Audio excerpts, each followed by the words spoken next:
Баршаңызға сәлем, сіздермен Жадыра. Бүгін сіздерге осындай жұмсақ әрі дәмді болып шығатын бауырсақтың жасау жолымен бөлісетін боламын. Егер видео қызық болса, соңына дейін қараңыздар.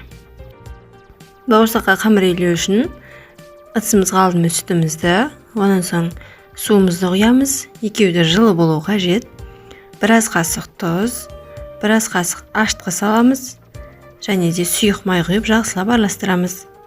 Бұнда қатық, айран құйсаңыздар да, майонез, сметана құйсаңыздар да болады. Енді керегінше ұн салып, жұмсақ етіп қамыр илейміз.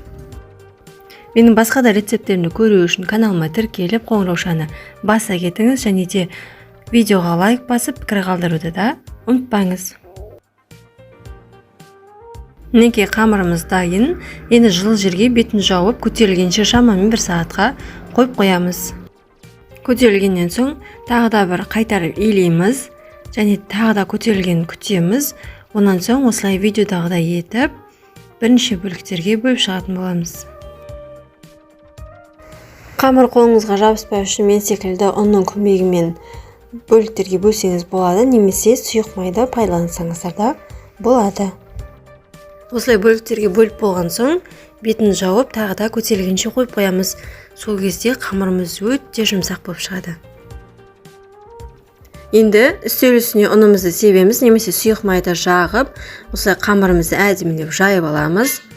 Қалыңдығы шамамен 1 сантиметр қылдым, және ромбы түрінде кестім. Сіздер өз қалауларыңыз бойынша кесіп алсаңыздар болады. Дөңгелек болсын, басқа форма болсын.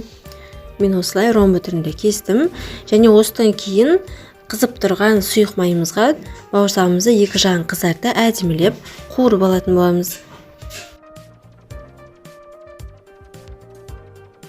Мінекей бауырсағымыз дайын, дәмі өте керемет, әлі жұмсақ болып шықты.